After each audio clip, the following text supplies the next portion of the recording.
السلام علیکم ورحمۃ اللہ وبرکاتہ۔ ناظرین، میں محمد طیب قاسمی اور آپ دیکھ رہے ہیں طیب قاسمی آفیشیل یوٹیوب چینل۔ ناظرین، بہت زیادہ بارش کے وقت میں یا بہت زیادہ کوئی آفت یا مصیبت پھیل گئی ہو، اس کے وقت میں اذان دینا پڑھنا کیسا ہے؟ تو اس سلسلے میں جامعہ علوم اسلامیہ بنوری ٹاؤن سے یہ سوال کیا گیا، تو آپ اپنی اسکرین پر دیکھیے اس کا کیا جواب آتا ہے۔ سوال کیا کیا گیا ہے؟ سوال ہے، ژالہ باری کے وقت اذان دینا کیسا ہے؟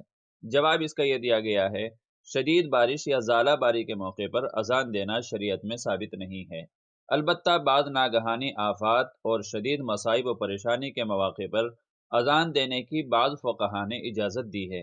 البتہ ان مواقع پر اذان دینی ہو تو درج ذیل شرائط کا خیال رکھا جائے۔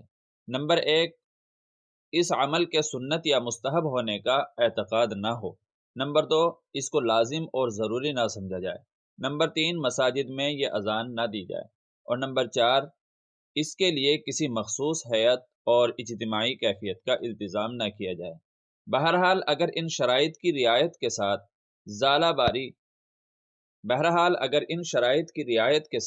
شدید ژالہ باری کے موقع پر کسی نے اذان دے دی تو اسے بدعت نہیں کہا جائے گا، البتہ حنفیہ کے نزدیک یہ اذان ثابت نہیں ہے۔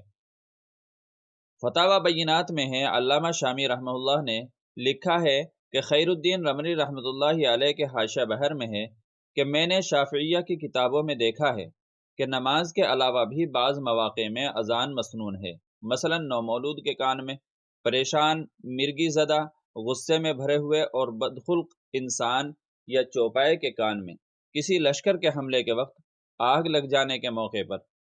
خیر الدین رملی رحمۃ اللہ علیہ کی اس عبارت سے معلوم ہوا کہ دہشت پسندوں کے حملے کے موقع پر اذان کہنا حنفیہ کی کتابوں میں تو کہیں مذکور نہیں ہے، البتہ شافعیہ کی کتابوں میں اس کو مستحب لکھا ہے۔